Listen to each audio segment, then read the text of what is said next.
Chers amis, Hachem Alechem Tihyou, les Orechem Tovim Shenemimim. Nous poursuivons notre étude du Zera Shimshon dans Shir Hashirim.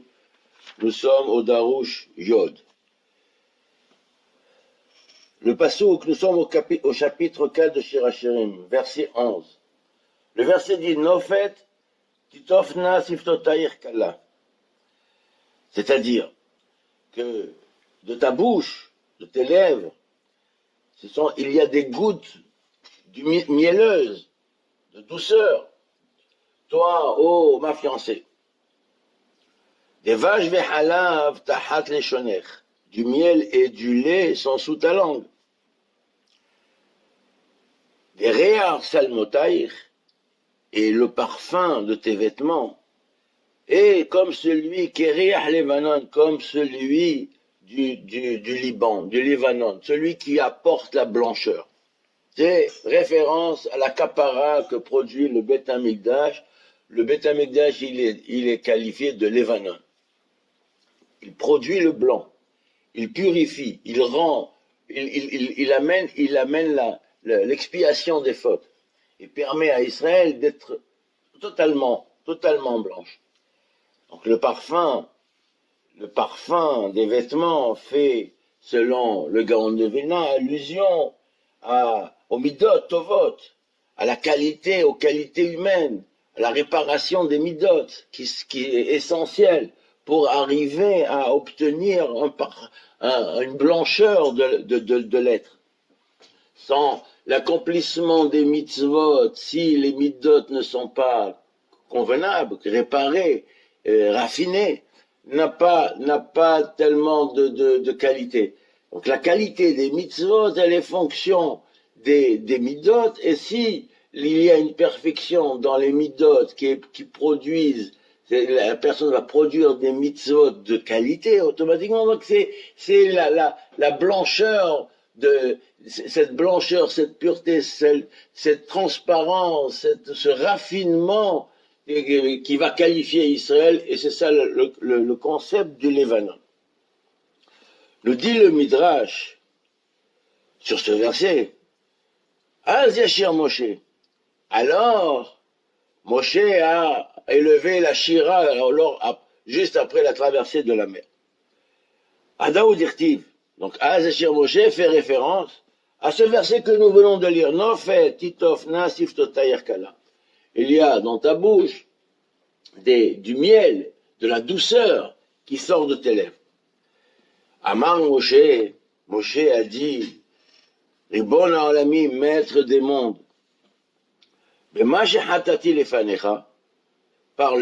par les objets, par ce que j'ai fauté devant toi, par le même instrument, par le même objet, je vais te célébrer, te glorifier. Amar Rabbi Levi, Bahia, Mashal et Medina, Shemarda ala Melech. Il donne un mashal, une parabole. Il y a une contrée, une province qui s'est rebellée, qui s'est révoltée contre le roi. Donc le roi, il lève son armée et vient pour établir son autorité. Amar Melech le dochos shelo, niler venilahemba. On va rétablir, on va combattre et on va rétablir l'autorité. Amar le dochos en atayachol, il lui a dit, tu peux pas le faire. Harish Amelech, il dit comment je peux pas le faire. Donc le roi il a rien dit. Il a dit à son ministre, viens on va les combattre. Il a dit le ministre lui a dit tu peux pas le faire. Donc qu'est-ce qu'il a pas écouté? Il a attendu la nuit, il a rien dit, il s'est tué Harish. Il est parti le soir et il a combattu. Il a repris le pouvoir.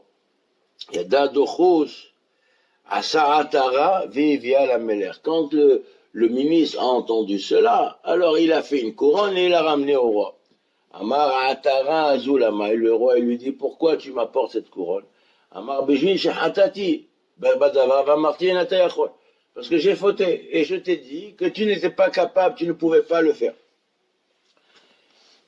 Il dit, c'est comme ça que Moshe il a dit devant Hachem. Yodea ani shehatati lefanecha be'az. Je sais que moi, que j'ai fauté devant toi quand j'ai dit Az. Chez Nehemar, on met Az bati el paro. Il dit quand Moshe, à la fin de Parashat Bo, Vaïra, il y a marqué Parashat Shemot, il a dit voilà, je suis venu, depuis que je suis venu chez Pharaon, la situation, elle s'est aggravée. Et tu n'as pas délivré ton peuple. Donc il s'est permis, d'ailleurs Rachid mentionne que qu'Akadosh Baruch Hu lui a parlé durement, Vaïdaber Elohim el Moshe. Il lui a parlé durement parce qu'il a parlé, Moshe lui-même a causé ce Vaïdaber, la chante, c'est un terme dur, et Elohim, c'est l'attribut de rigueur. Parce que Moshe lui-même s'est permis de dire, Omeaz bati el paro. Depuis que je suis venu chez Pharaon, tu m'as envoyé, et depuis que je suis venu chez Pharaon, la situation s'est aggravée. Et voilà que Pharaon lui-même, tu l'as noyé dans la mer. C'est pour ça que je vais employer le même terme pour te louer. Az Yashir Moshe. Vrai.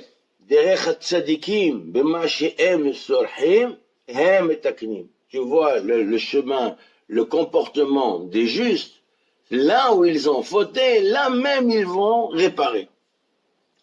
Arrête, c'est ça ce qui a marqué dans le pasuk. Nofet titof nasif totaïr kala. C'est-à-dire la douceur, le goût mielleux, la valeur de tes mots, c'est les mêmes de tes lèvres. C'est-à-dire que en quoi c'est doux et agréable et que ça a une valeur ce que tu dis, parce que c'est là où tu as fauté que tu as réparé.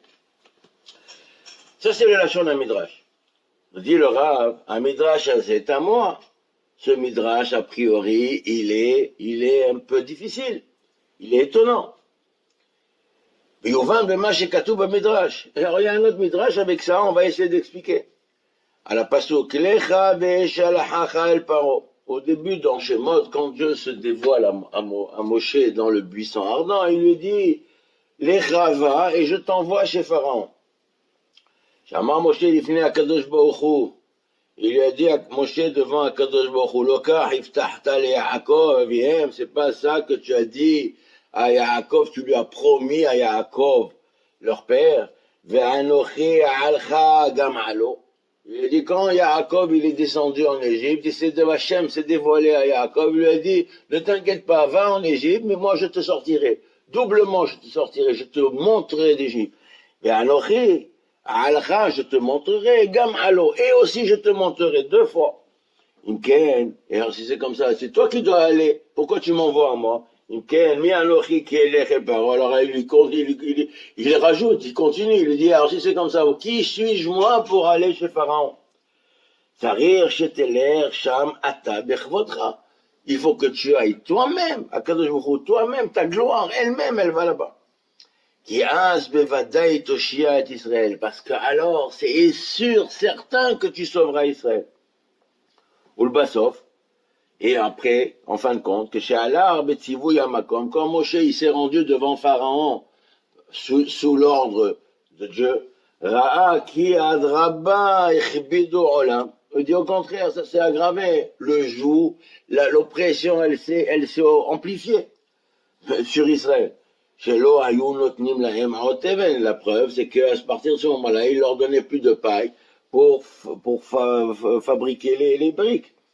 Amar la Kadosh Baruch Hu, c'est alors qu'il lui a dit devant Dieu, il dit, Umeaz batil paro, depuis que je suis venu chez Pharaon, Hera la Hamazé. Ben az el lachon bitachon. Et le Rav et le Midrash dit, le mot A signifie la confiance, la certitude. Et Moshe Amar la Midrash à la pasuk, Az Yashir Moshe.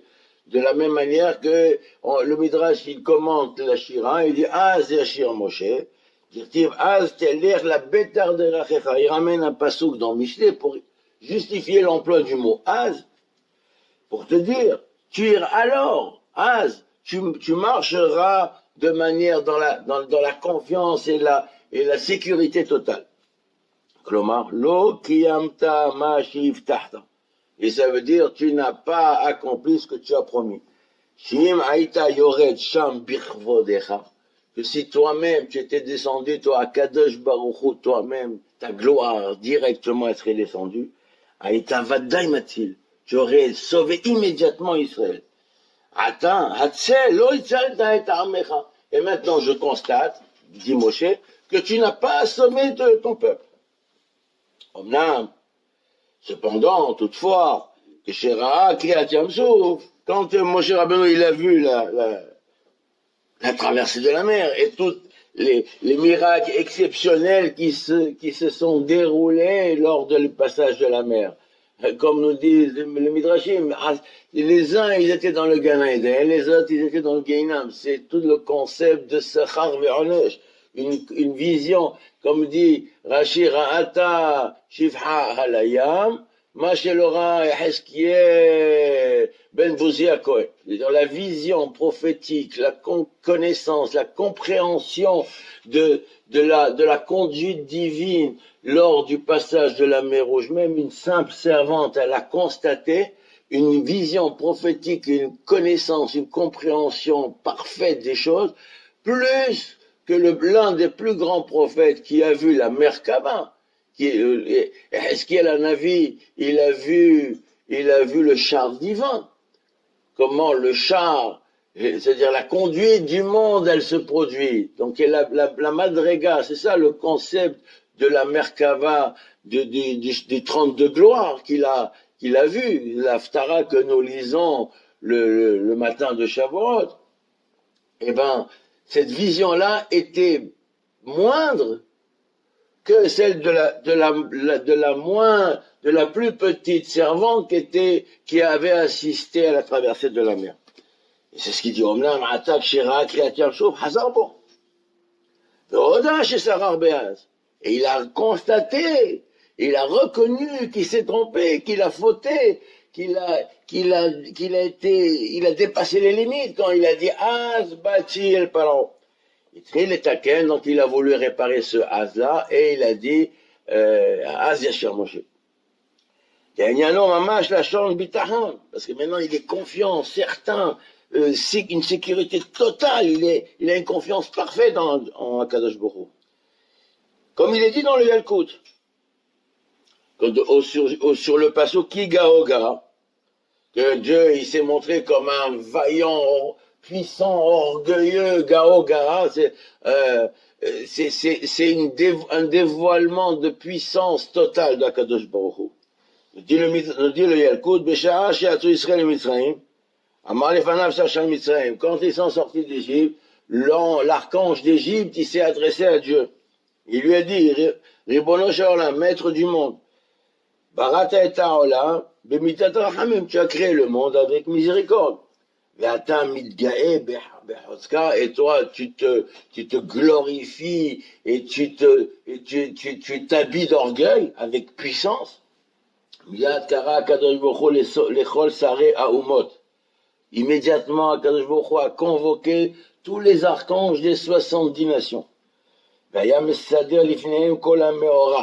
il leur dévoilait tous les événements qui se sont passés, qui allaient se passer. Ils se sont adressés à Dieu, ils ont dit, maître du monde. Ils ont dit, les archanges des 70 nations ont reconnu, il a dit, c'est toi qui as raison. La justice, le droit est avec toi. Et avec toi, et la vérité est avec toi. Et là, si tu veux sauver Israël, pourquoi est-il nécessaire de détruire les Égyptiens?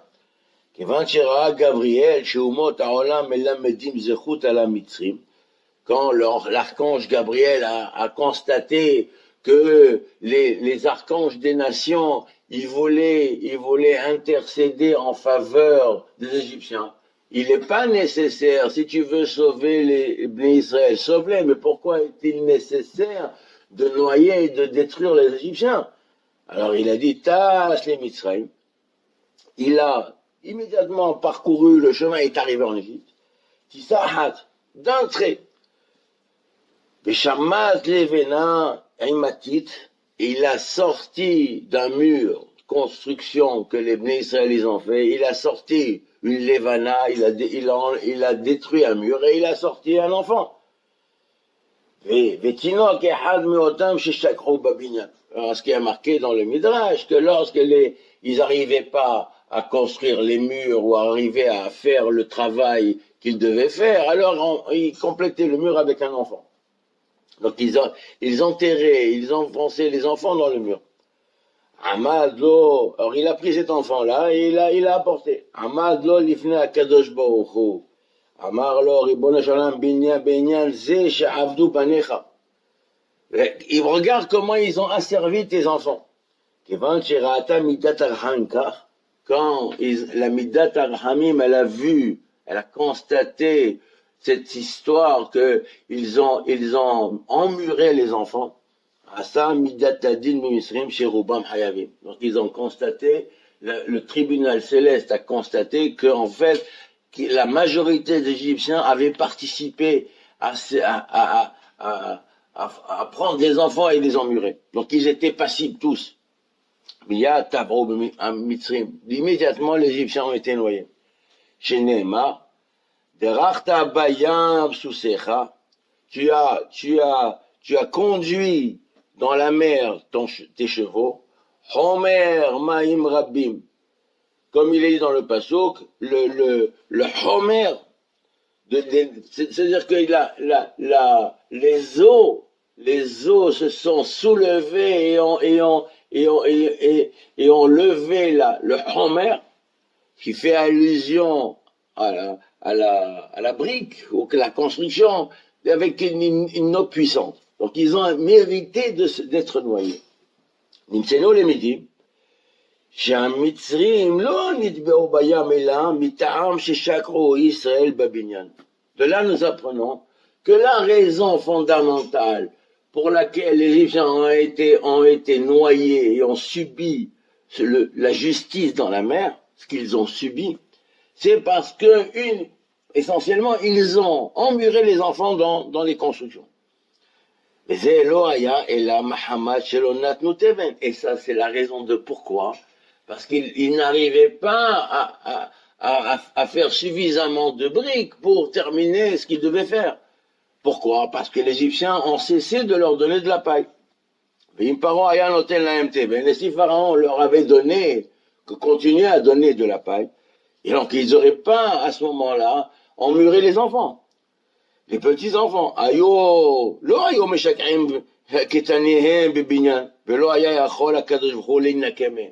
et à ce moment-là, la sentence, la vengeance sur l'Égypte n'aurait pas pu se faire. Donc comment on est arrivé à ce que les Égyptiens, ils se noient et ils méritent et que la sentence de Sachar ve'onesh dans ce monde s'applique? Parce qu'au départ, ils n'ont pas donné de teven, de la paille. Ki haya Hashem lo shat Israël, velo la'abed hamitzrim. Parce que normalement, l'argument qui est formulé par les archanges des nations est juste. Tu veux sauver les Israël, sauve-les. Mais pourquoi as-tu besoin de détruire et de noyer les Égyptiens? Donc il n'aurait pas dû le faire. Donc c'est à Gabriel qui a apporté l'argument, qui a fait basculer le jugement et que les Égyptiens, ils méritent de disparaître. Bimken, et si c'est ainsi, s'il n'avait pas noyé les Égyptiens, il n'y aurait pas eu la promesse faite à Abraham lors de l'alliance des morceaux, ne se serait pas réalisée. Comme il est dit, je jugerai et je condamnerai et j'appliquerai la sentence sur ce peuple qui va les oppresser.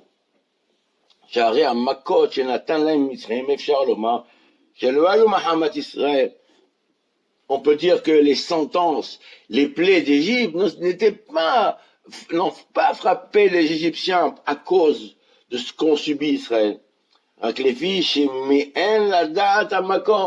C'est parce que Pharaon a refusé de connaître Akadosh Baruch Hu, comme il est dit. Je connais pas Dieu. Alors il a dit tu vas le connaître. Il dit, Apé Shamar lo yada'ati et Hachem. Cette bouche-là qui a dit, je ne connais pas Hachem, Hazar Lomar, cette même bouche-là, elle a dit, Hachem Atzadik, Ve'ani ve'ami Hachem. Le parent lui-même a reconnu, il dit, Hachem, il est juste, et moi, je suis un rachat avec mon peuple. Donc, c'était ça la raison des plaies. Donc la sentence de juger comme dans la promesse d'Abraham, comment elle va s'appliquer? Elle doit s'appliquer lors de la sortie, lors de la traversée de la mer. Donc, Cherah Moshe a Nes, chez le Kriyat Yamsuf, quand Moshe a vu et a compris le fond, la profondeur du miracle, de la justice qui s'applique lors de la traversée de la mer, et il a compris la raison des choses, c'est-à-dire comment ça se rattache jusqu'à que lui il est venu et Pharaon lui a cessé de donner la paille. Ah, Vivin de Belok Zirat, Teven, lo inaten lachem, s'il n'avait pas le Teven, on vous donnera pas, lo aita yechol alitkem aftahat Avraham. La promesse d'Abraham ne se serait pas, faite à Abraham ne serait pas réalisée. Elle était impossible à réaliser pour Hachem. La reine, Charles Hachem, c'est pour ça qu'il a chanté, il a célébré, il a loué, il a glorifié Hachem dans les mêmes mots qu'il s'est plaint. Mais la chante Az, Klomar, la chante Bitachon. Az signifie la confiance.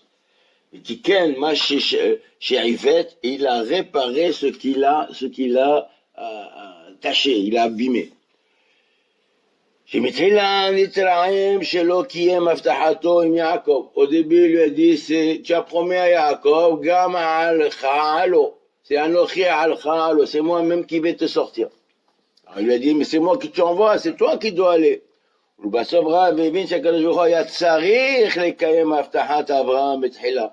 Avant d'accomplir la promesse faite à Yaakov, il faut d'abord accomplir la promesse faite à Abraham.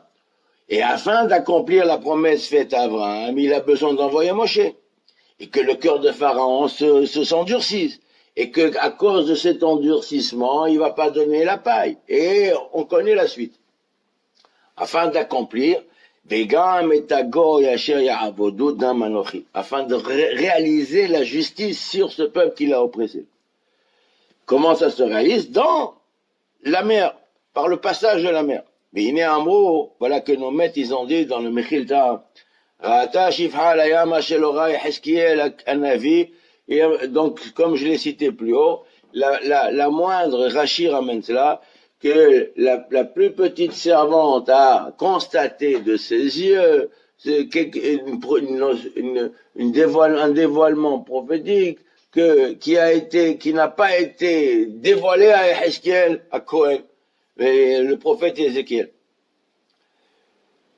Qui dit-il, comme il est dit, voici mon Dieu et sa splendeur. Donc ils ont vu, c'est comme si Rachid dit, ils l'ont montré avec le doigt. Zé, quand on dit Zé, c'est comme si qu'on le désigne, c'est le démonstratif. Mais cacher la main, kolkar gilouy, shechina b'makomazé. Pourquoi à cet instant-là, il était tellement nécessaire, indispensable de faire un dévoilement de la puissance de Dieu, un tel dévoilement de la puissance de Dieu. Et d'après ce que nous disons, c'est bien.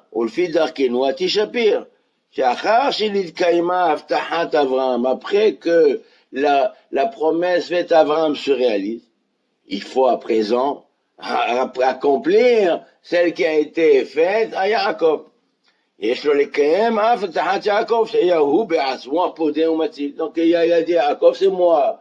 Yaakov a promis à Yaakov, c'est moi qui va te sortir, et doublement, donc c'est lui qui doit sauver. Alors c'est ça qui se dévoile là, et il dit, voilà Dieu est là. Anochi alcha gamalo. Oui, shibirotasha davka nitzolo Israël miyad Mitzrayim. Donc la conclusion du salut d'Israël se passe lors du passage de la mer, qui est dire-t-il, comme il est dit dans le verset de la Shira, Vayosha Hashem, Vayom Haot Israël Mitzrayim. C'est à ce moment-là que véritablement Israël a été sauvé de la main d'Égypte. C'est pour cela qu'alors, à ce moment-là, la présence divine s'est dévoilée avec une puissance extraordinaire. Qui est déchidou à col, afin que tous sachent.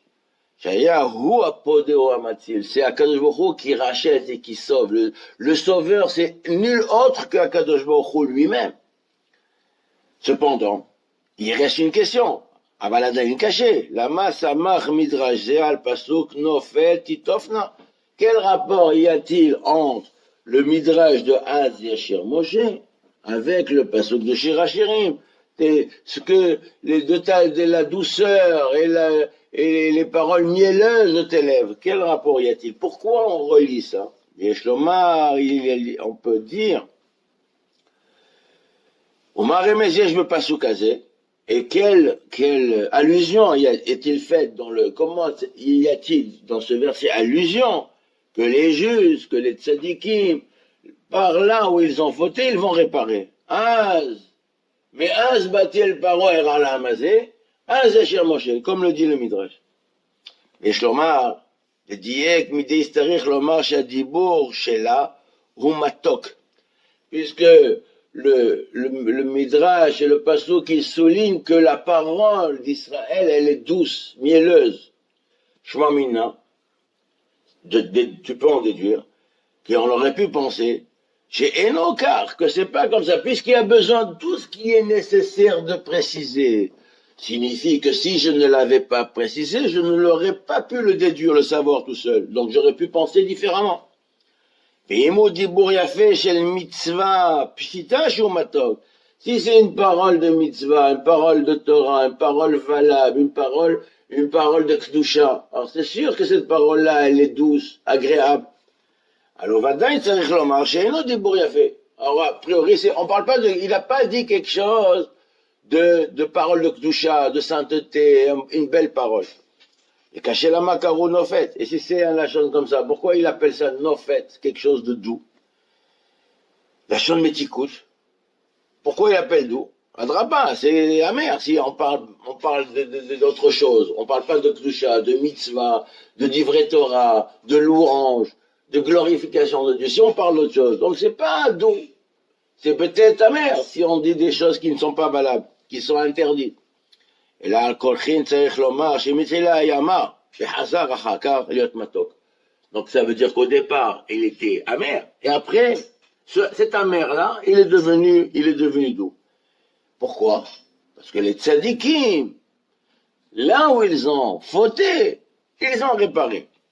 Les fiches tzadikim, kama she'em solchim, em metaknim.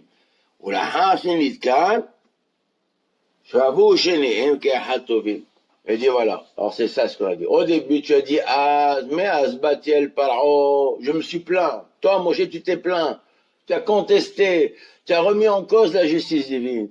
Tu t'es permis de parler vis-à-vis du Seigneur Tout-Puissant des paroles qui ne se font pas. On ne peut pas parler comme ça devant un Akadosh. Pourquoi tu me remets en cause la direction de Dieu, la justice divine, la justesse, c'est ça, Dieu, tu es gentil, tu es bon. Voilà, tu as aggravé, tu es venu soi-disant pour sauver Israël. Voilà, ça s'est aggravé. Donc il s'est permis des écarts de langage. Donc c'est amer, c'est pas bon ça. Cette même parole amère, il l'a réparée en disant Yashir Moshe, il l'a rendue douce. Donc il l'a, puisque j'ai besoin de préciser que la parole elle est douce, ça veut dire que sans cette précision, j'aurais pu penser qu'elle est amère, qu'elle n'est pas douce. Pourquoi j'aurais pu penser qu'elle est amère? Parce que Bémet, au départ, elle était amère.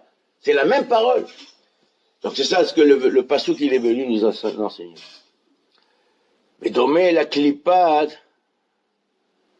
il dit ici, Aratsni, chez Imara, ou chez Merakhem, Ota, Bedvash, Hazeret, Lenofet, Sophie. Donc il y a une clipa. La clipa de l'orange. La clipa, l'écorce de l'orange, elle est amère. Quand tu la prends, tu dépluches une orange, tu manges un morceau d'écorce, d'épluchure, tu vois que c'est amer. Mais si tu la cuis, tu mets un peu de sucre et tu la rends, tu la cuis avec du miel, alors elle devient extrêmement douce. On en fait de la confiture d'ailleurs. וכשהיא מתוקה מעיקרה, אף אם ילקחו אותה בדבש, אין החייך נהנה ממנה כל כך. Ça veut dire que si ça avait été doux au départ, alors si c'est doux au départ, si on a une écorce qui est douce, après on met dans le miel et on l'arrange avec le miel, il n'y a pas une grande différence, on ne ressent pas après coup, cette confiture-là, elle n'est pas spécialement douce et agréable. Il n'y a pas un très grand changement. Par contre, quand c'est amer au départ, comme l'orange, l'écorce de l'orange, et après on va en faire une confiture, on la cuit dans le miel, alors la douceur est amplifiée. אין חייך נהנה ממנה כל כך, כמו שיהיה מרה בתחילה. וזהו דבש וחלב תחת לשונר. C'est ça que le passouk continue, il dit du miel et du lait sous ta langue. נעשים לבוש טהור לנשמתו כריח לבנון. Ce davash et de halav, parce que le halav lui-même, le lait lui-même, c'est la Gemara dit dans Bechorot, Adam le'ikar, na'asa halav. C'est que, au départ, c'était du sang, c'était rouge, il devient blanc. Donc, il y a un tikkun. Alors, la même chose c'est ça le rapport avec le lait. Donc, ça veut dire que quand on fait la teshuva, l'objet même du mal qui a été fabriqué, le moyen par lequel on a fait du mal, on a fait la avera, quand on fait une teshuva parfaite, comme ici il est mentionné, l'écorce elle-même, elle devient l'action mauvaise, elle devient l'habit dans lequel qui va de blancheur qui va habiller le juste. Comme le parfum qui parvient du Lébanon, de la blancheur du Beth Amikdash. Chez Amrozal, ils ont dit dans Masechet Yoma, pourquoi le Beth Amikdash il s'appelle Lébanon? Chez Malbin, Avonot et chez l'Israël. Les Avonot, ils deviennent blancs. Ça veut dire, au départ, quelqu'un, il a fait une avéra, c'est un vêtement rouge, tout, qui est infâme, qui est moche, qui est taché. Et ce même vêtement, quand on fait tchouva, il devient blanc, il devient un vêtement de soie, de gloire, noble, un ornement qui vient honorer, glorifier la personne qui a fait tchouva. Avéron métaprime les routes, c'est ça ce qu'on a dit. Ils ont dit que quand on fait une avéron, on fait tchouva, même les avérotes les plus graves, elles deviennent des mérites. Donc ça veut dire que c'est le moyen de... C'est ce qu'elle dit Moshe. Ah, mais Az Batiel Paran, depuis que je suis venu à Pharaon, donc il s'est plaint. Et le même Az, il a été transformé en bien. Az Yashem Moshe. Il est à noter que le mot Az, il se décline au passé, au présent et au futur. Quand on dit Az, ça peut dire Az au passé, Az maintenant, ou bien Az au futur. C'est la qualité. Donc le mot Az, il n'est pas saisi dans le temporel. C'est ça ce que le Zayin, le mot Az, il a valeur numérique de 8. Il est dans l'éternité. Comme la Torah dit, Torah Hashem Temima, c'est le 8e pasouk de ce psaume. Donc la Torah, elle est au niveau 8. La Mila, elle est au niveau 8. Elle est en dehors du temporel. L'espace, 6. Le temps, c'est 7. Et le 8, c'est dans l'éternité. Donc c'est la Mida de Bina. Donc nous avons 7 tartonim, c'est-à-dire 7 sphirotes du corps, donc les 2 bras, le buste, les 2 jambes et le membre, plus le malchut. Donc ça fait 7. Le 8, quand on dépasse ce 7 et on passe dans le 8, on passe dans la bina, dans la matrice de la création, dans le mikvé. On est dans l'éternité. On est dans le sas de décompression qui nous fait passer du temporel et de la matérialité dans l'éternité de Gan Eden. Donc c'est ça le mot Az. C'est pour ça que le mot Az, il a Aleph sur le Zaïm. Le Aleph, c'est le 1, Aloufo Shel Olam. La relation qu'il y a entre Aleph, l'unique, qui fait allusion aux 3 séphirotes qui sont le Keter, le Chochma et la Bina, les 3 séphirotes de l'intellect qui sont la raison de la création et la création elle-même. Donc on est en dehors. C'est ça que mon cher Rabbeinu, il a dit, mais Az Batiel Paro, et après il a dit, Az Yasher Moshe, il a transcendé le mot Az et il l'a rendu à la place qui est la sienne, qui est dans l'éternité. Et c'est ça la réparation. La réparation, c'est l'action matérielle ou la parole physique matérielle qui est uniquement dans le temporel, elle rentre dans l'éternité. C'est ça le tikkun qui est mentionné ici. C'est en cela que cette réparation, elle est douce, agréable, exceptionnelle, comme l'écorce, nous dit le Rav, comme l'écorce de l'orange qui est amère et qui devient d'une douceur extrême. Et on a un grand plaisir à manger cette confiture. Baruch Adonai Le'olam. Amen ve Amen.